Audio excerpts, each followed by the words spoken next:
शिवारी पसरू दे, सुखाची चाहुल हो दे, सारे दुःख ते विसरू दे।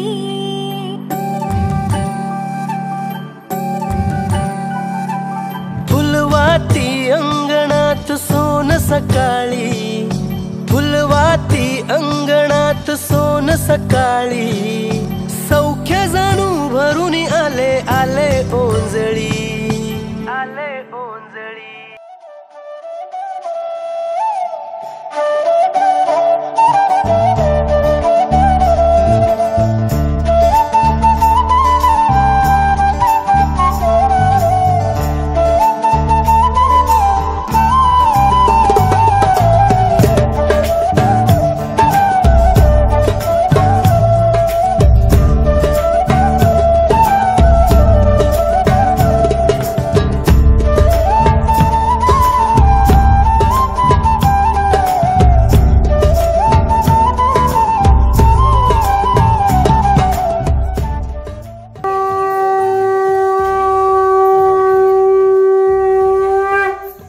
वसु बारस निमित्ते અહીં શિવ અર્ધનારેશ્વરી નાગ જ્યોતિર્લિંગ મંદિરના મઠાધિપતિ પરમ પૂજ્ય સંત સ્વામી અનેક રૂપીજી મહારાજ અહીં પોતે ગૌ માતાનું પૂજન કરી ધન્યતા અનુભવી છે।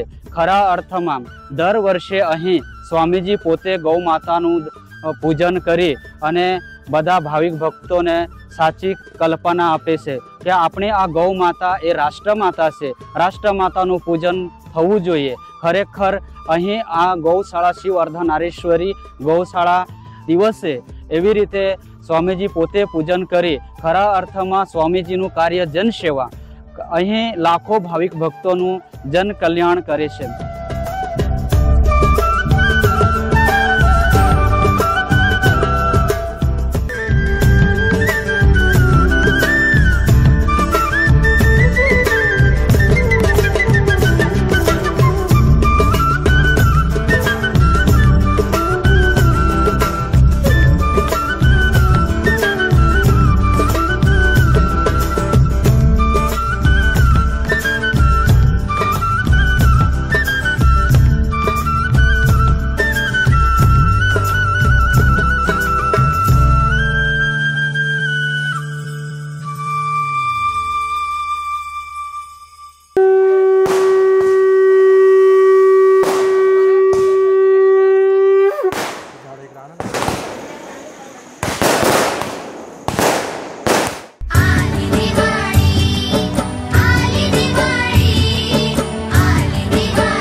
नमः शिवाय। सर्वांना दीपावलीच्या हार्दिक शुभेच्छा।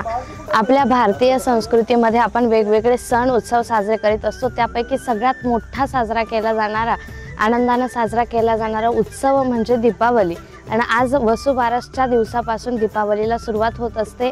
खरं तर आपण आपल्या भारतीय संस्कृतीमध्ये जे जे सण उत्सव साजरे करतो त्यामध्ये काहीतरी एक विशेष उद्देश आहे आणि तो उद्देश म्हणजे या वर्षभरात या निसर्गाने आपल्यावरती जे जे उपकार केलेत त्या उपकारांबद्दलची कृतज्ञता आपण त्या सणाच्या दिवशी त्या पूजेच्या माध्यमातून व्यक्त करीत असतो।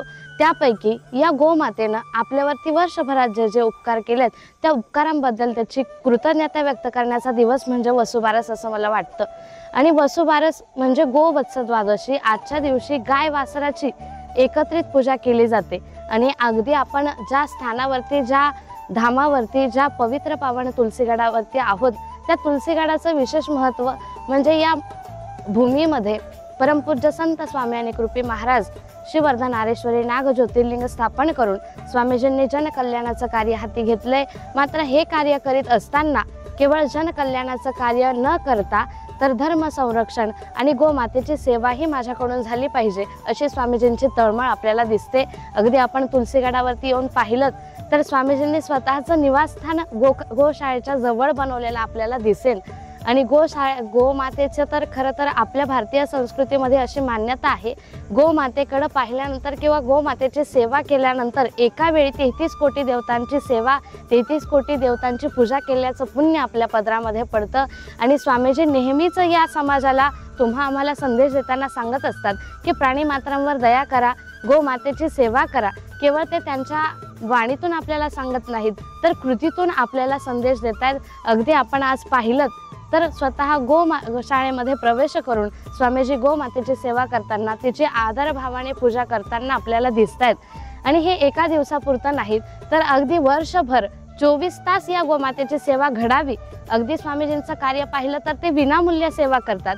मग विनामूल्य सेवा केली म्हणजे मग गोमातेची सेवा करणाऱ्यांना काहीतरी आपण विनामूल्य देणं गरजेचं आहे, मोबदला देणं गरजेचं आहे। पण मग तसं काही नाही। स्वामीजींवरती ज्यांची मनोभावे स्वामीजींची जे भक्ती करतात ते सगळे भाविक, ते सेवक वर्षभरामध्ये आपल्याला वाटेल त्या पद्धतीने आपल्याला वेळ मिळेल तेव्हा येऊन गोशाळेमध्ये सेवा करीत असतात आणि तेही विनामूल्य सेवा करतात। तेव्हा विशेषत्वानं शिव परिवाराच्या वतीनं जे या गोशाळेसाठी चारा किंवा इतर काही गोमातेला लागणाऱ्या वस्तूंच्या माध्यमातून मदत करतात, निरंतरपणे गोशाळेमध्ये येऊन गोमातेची सेवा करतात, त्या सगळ्यांनाच त्या शिव परिवाराच्या वतीनं निरंतर धन्यवाद मी देईन। भाविकांना माझा ओम नमः शिवाय।